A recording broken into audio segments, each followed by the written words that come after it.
Hello friends, right, I'm off to lift the dahlias. It's a relatively arduous process, but I plan to be very systematic about it. This is how I do it.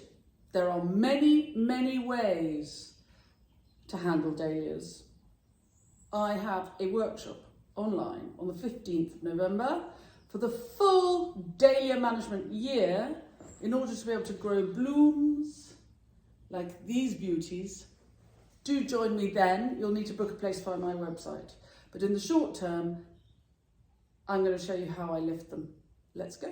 And if you're new to the channel, you're very welcome. Please subscribe, press the bell icon and we'll tell you when we've got more clips coming up. And if any of the tips and tricks I give you along the way are useful, you can always buy me a coffee, or better still, join my YouTube club. The links for coffee buying and club membership are in the blurb to all my clips. This one, yes, this one's called Gay Princess. And isn't she? And this one is Bracken Ballerina. And the stripy one at the back is Tartan.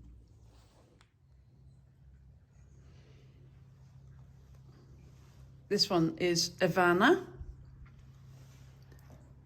Franz Kafka. Long lost its name, no idea. Tartan. And on they go. No, we haven't had a frost yet. There is a frost forecast this weekend. I lift my dahlias. I'm not leaving them in the ground waiting for the frost because A, I'm going to harvest all the rest of the flowers, but B, this way, if I harvest before the frost, I can pick the very best tubers to keep over winter. I don't keep all my tubers. I'm filming here because I've just got a few dahlias here and it's easier for you to see. On my main dahlia patch, which I will show you later, it's very crowded, so it'll be less easy for you to see what I'm doing. So I'm going to start with Gay Princess here. I'm going to take all her flowers off and I'll dig her up and I'll show her to you. Right, I've taken the flowers off that plant and now I'm just going to snip the stems right down to the ground. I'm just snipping the stems right down to the ground.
And there, my friends, is one season's tuber.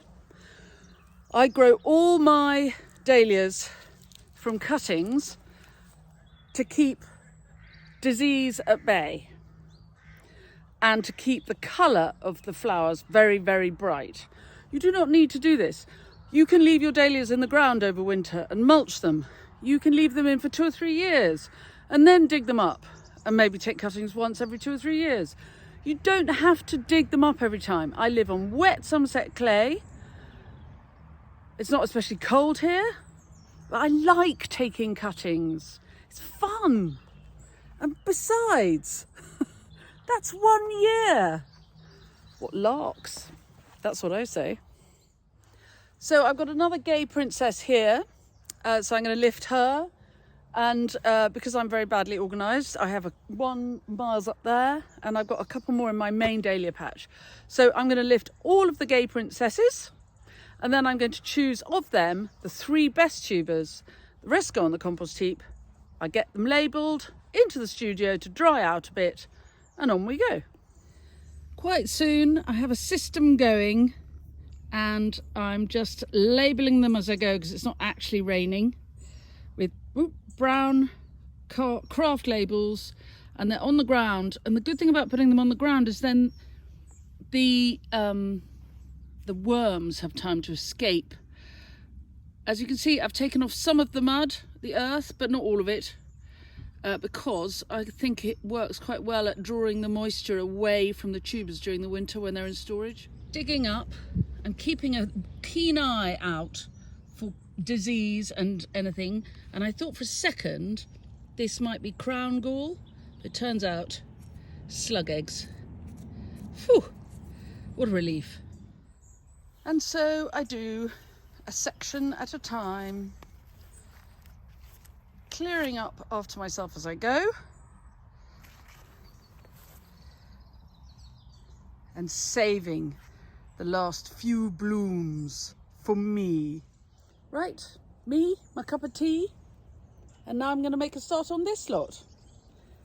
Flower farming isn't about doing things at speed, but it is about doing one job until it's finished. On we go. Lovely weather for it. Not.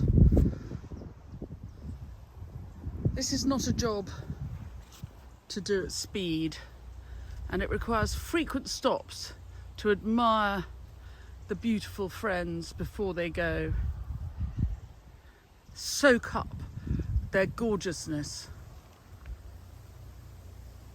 For example, Alio, oh my joy. And then from time to time to take a break and go in, have a cup of tea. We're getting there. This is what crown gall looks like. And you often don't see it until you lift the dahlias.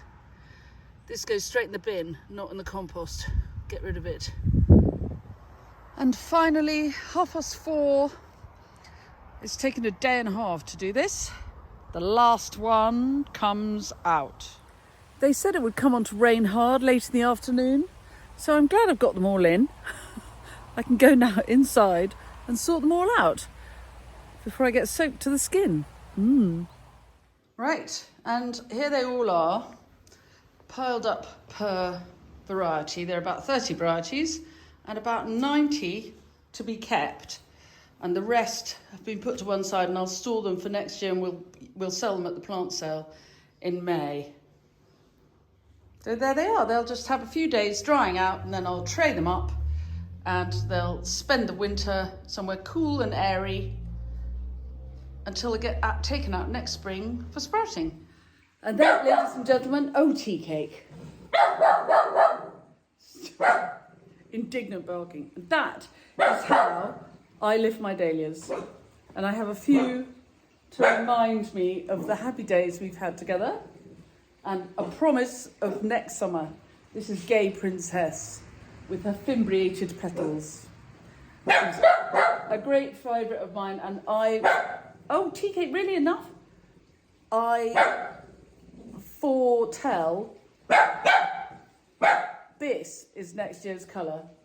Blame it on Barbie. Tea cake, really? Anyway, have a lovely weekend. If you're lifting your dahlias,